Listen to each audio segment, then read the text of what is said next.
It feels illegal to know this when it comes to attracting and keeping your wife obsessed with you, especially if she's already fallen out of love. Now, most men think love is something that just happens. They think attraction is a one-time event, that once they've won their wife, she'll stay in love automatically. That is, however, a dangerous lie.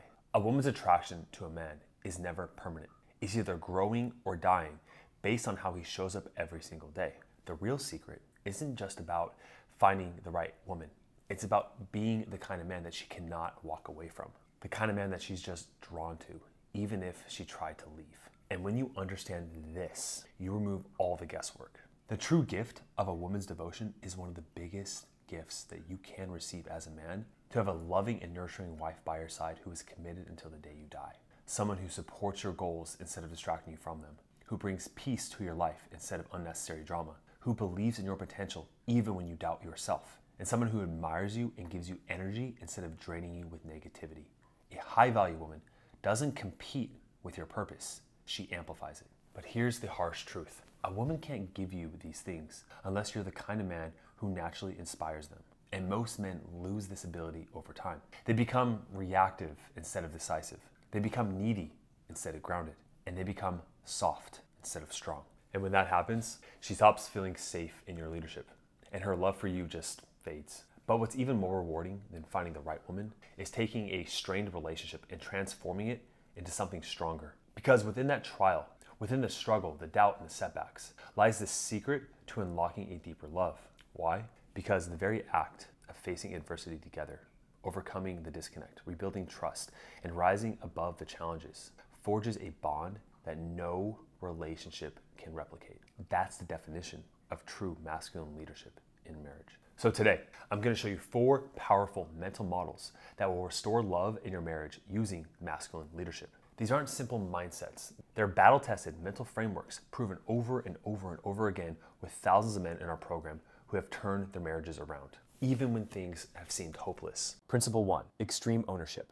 The moment you take responsibility for everything in your life is the moment you can change anything in your life. There is this insidious element of you that you have that it's insidious because you can't see it. And it has been slowly sucking away your power, your confidence, and your ability to attract your wife.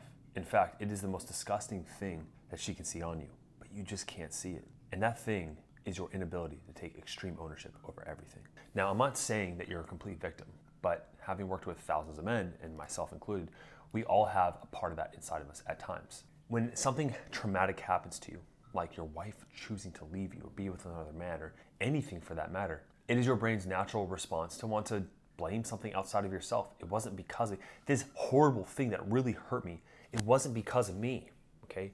It is a way to protect yourself. So it is an automatic process, and that's okay. Where it's not okay is that you must understand this process and then work to overcome it. That initial urge to perceive this thing that's happening to you right now as outside of your control, not happening to you, say, okay, that is fine, I understand that. But because I want to have power to change things, I am going to see how this is in my fault. And think of it like that.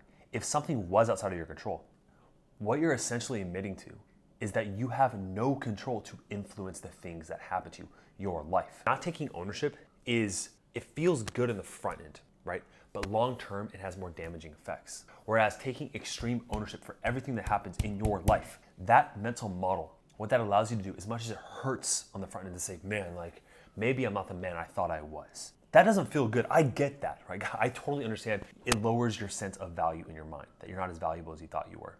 But just because you've made mistakes doesn't mean you can't change it. In fact, you can't change it unless you admit where you're currently at, all right? And so when it comes to the situation with your wife, as hard as it may be to hear this from me, it is your fault.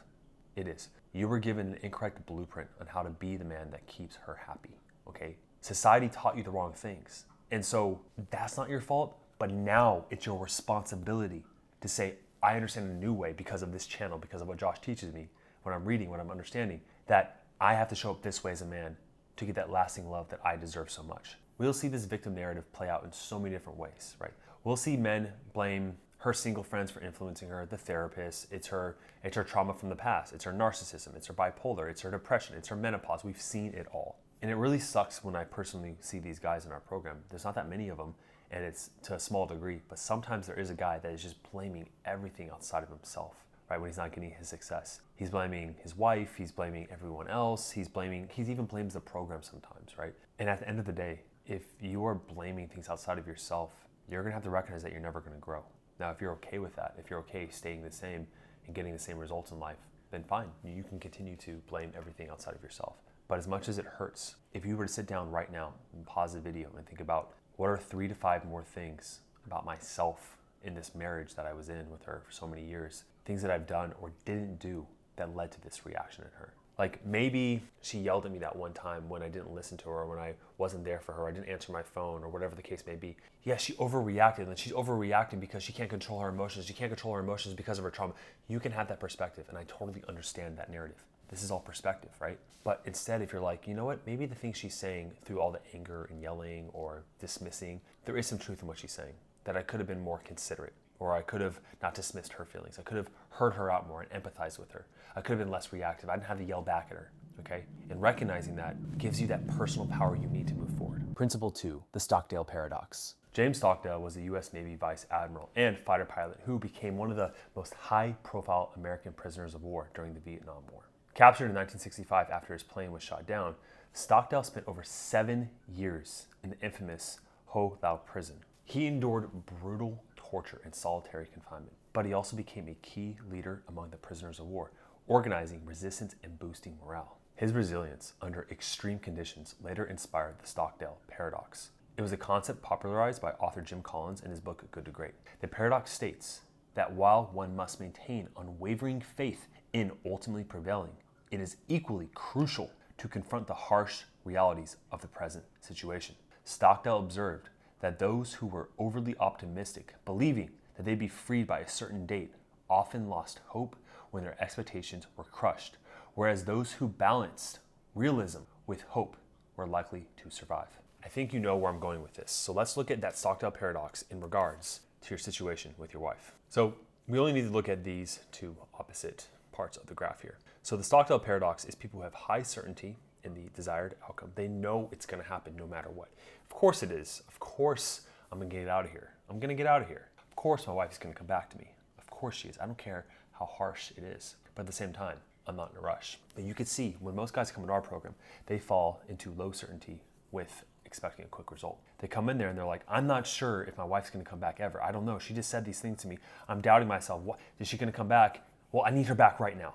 Okay. I call that the needy man. I mean, pretty self-explanatory, right? And your mental model of having this high level of certainty, having this confidence, yet you're not in a rush to get her back, that is going to keep you through all the obstacles that she's definitely throwing at you to test you. I was telling her what I wanted. Like I wasn't asking. And that just kind of built that also, where it was like every time I did that, and when I made that mindset of like I'm gonna try to date her with no expectations, like I changed my tone around her, acted like, you know, when we wake up, like because we were in separate beds and stuff, first time I saw her in the morning, like how would I act if we were just dating? Like I'd be happy to see her in the morning, right? My tone would be, you know, a certain way. And I just started doing that. And each time I started doing that, like I could actually see her changing. This is why I love these calls, because you're helping me, Josh. You're helping me consolidate a new idea that I'm thinking about. Do you remember the Stockdale paradox from the program? Yes. Yep. So for those who don't know, it's like it's like knowing that you're going to get the result you want, but not caring how long it takes. Or the bad mindset is, I think I can go get better, and she might eventually, she's going to stay forever, right? That is the worst mindset, where it's like, I know she's the one, but I know she could also leave me any day. And when guys hear that, they're probably thinking like, doesn't that going to create anxiety and insecurity? It's like, no, because then it leads you to like, I'm going to show up as my best self. I'm going to appreciate her so much. And I could also leave too, but I know I'm committed to her. And that's what she needs. She needs that complete devotion, that you know that she is like the center of your world in a way where it's like, you're going to protect and provide for her. That's what she needs to do. Anytime you fall off that path, any guy does, you don't lead successfully in that manner, she feels it, and that's when she tests, right? Yeah.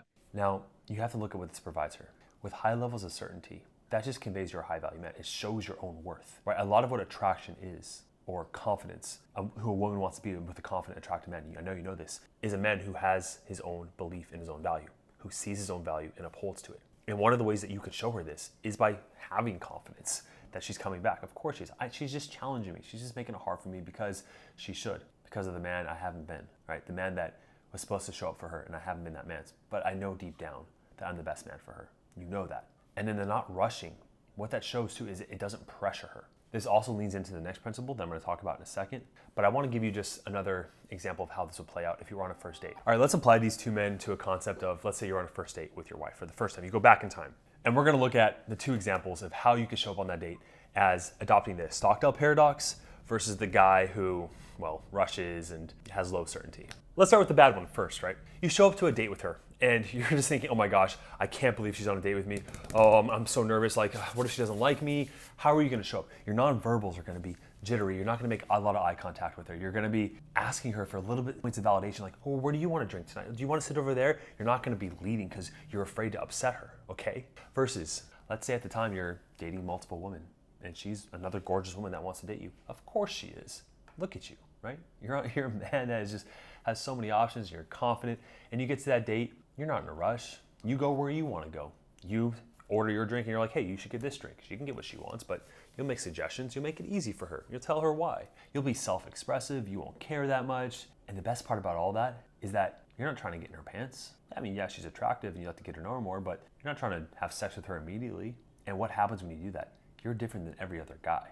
She gets intrigued. Like, he's not coming after me. Why doesn't he want to come after me? Every other guy wants to come after me. He's not in a rush. That conveys so much attraction, confidence, even down, like I said before, to your nonverbals. The next time you show up with her, if you're adopting the Stockdale paradox, you're slow in your movements. Your voice is calm, relaxed. Even when she gets reactive to you or she challenges you and tests you, you just let the test kind of sit in the air. You're just like, throw a little teasing remark to her, right? And you have fun with it. You see, that is that level of confidence that she wants you to be, and that you can only express that in this present moment.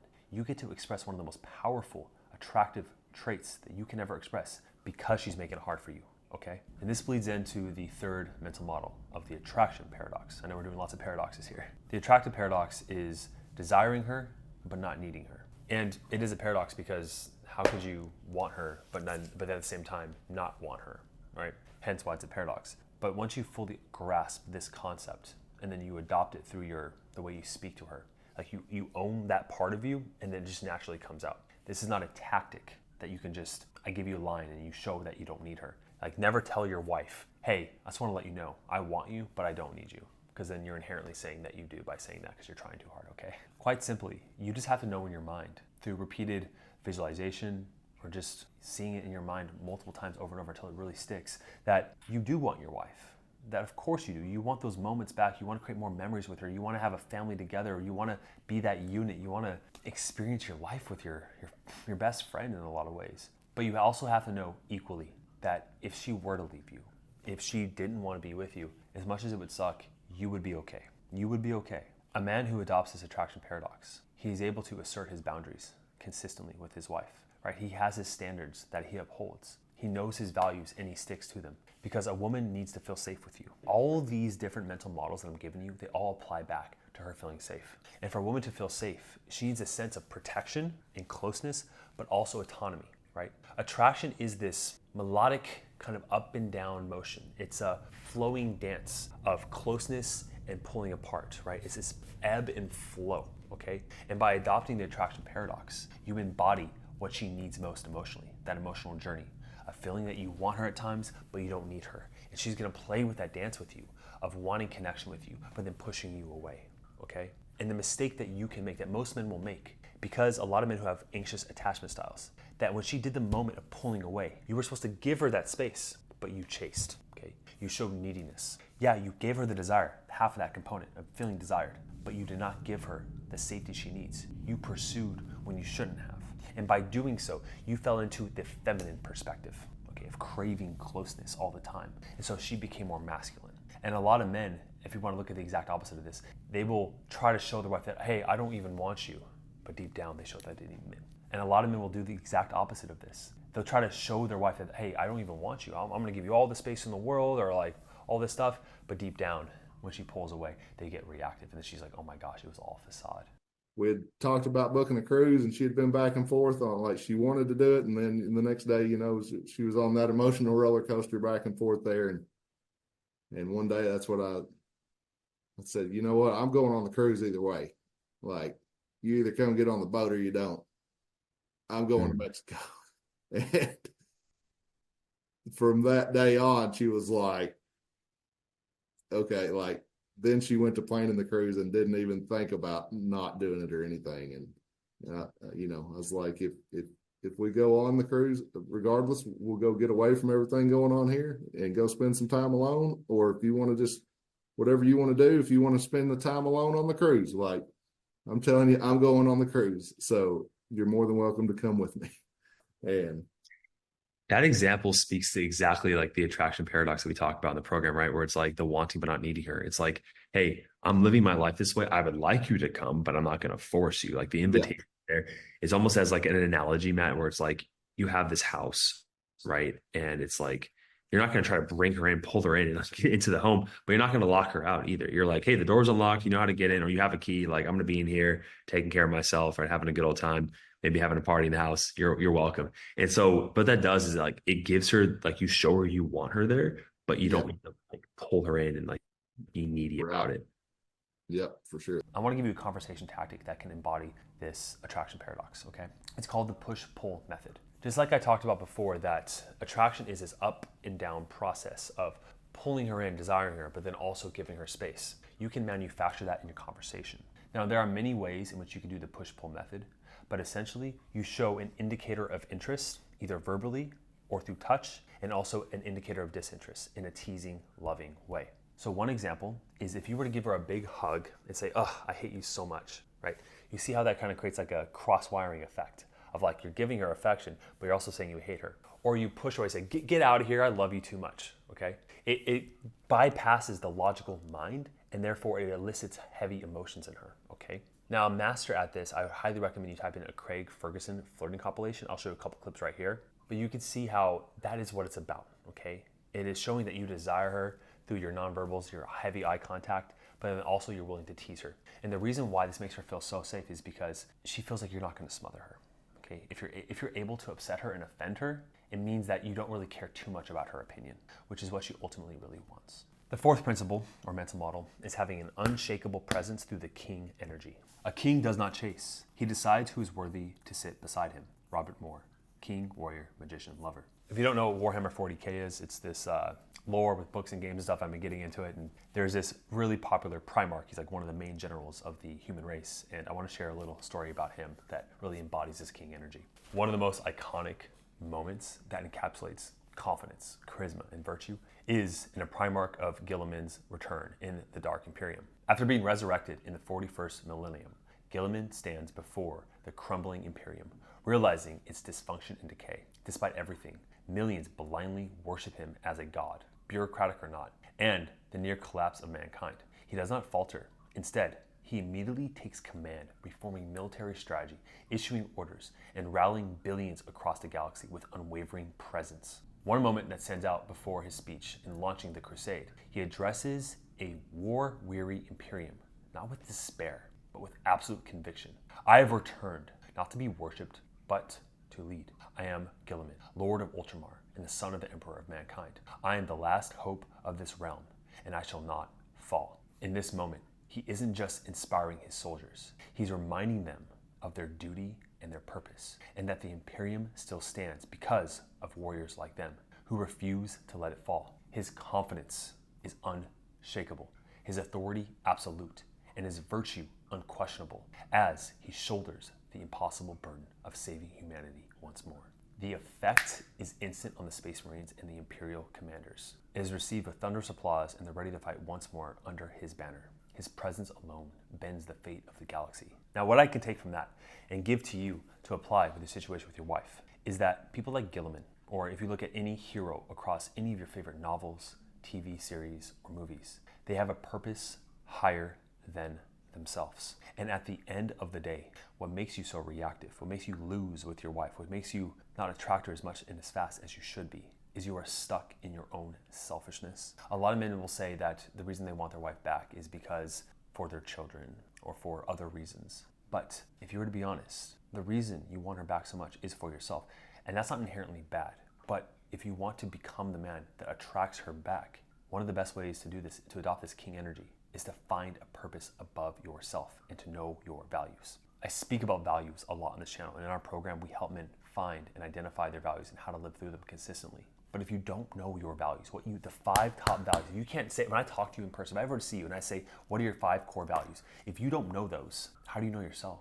What living through a purpose does. I remember when I was in college and I had pretty high social anxiety. I was unsociable. I didn't have a lot of friends. I would go to these parties or events and I would just be there and I would be alone, surrounded by hundreds of people. And I didn't know how to communicate and people would just leave me in conversation because I was so needy. And then something shifted, a complete 180 effect on my charisma and confidence within a couple of years. And the only thing that shifted is that I was obsessed with something other than myself. I set these goals in life to get my master's degree in psychology, and it was a hard, long road, to become more confident with women, to start to create side businesses and other passions that could generate me money. And so when I would go to these social settings, instead of going there and seeking approval from others, I had so much I wanted to talk about my goals that are bigger than me. Yes, a lot of them were connected to myself, absolutely, but they were things that I was passionate about, right? And so when I would talk with people, I would have a goal or a directive. I would try to find people that I connected with, and I was more selective in who I was speaking with. And that lack of neediness came off to everybody. Okay, I found a higher reason why I wanted to be in this world. And for a lot of men, they have that. But for many men, they achieved that first initial purpose. And then they kind of just said, I like my daily life and that's good enough. But she needs to be with someone who's consistently growing, who's pushing his edge every single day, that has a complete desire to want to be the best version of himself. And at this point, if that is you and you've been stuck and you need help to get there, you need some experts and some community and some guidance, setting up a call with our team, with our marriage evaluators for free by clicking the link down below and filling out the application is the best solution for that. Just make sure you're fully committed to taking action. Thank you for watching this video. One of the testimonies of the guys that you saw right here, you can click on that if you want his full story. Thanks for watching. I'll see you in the next video. Cheers.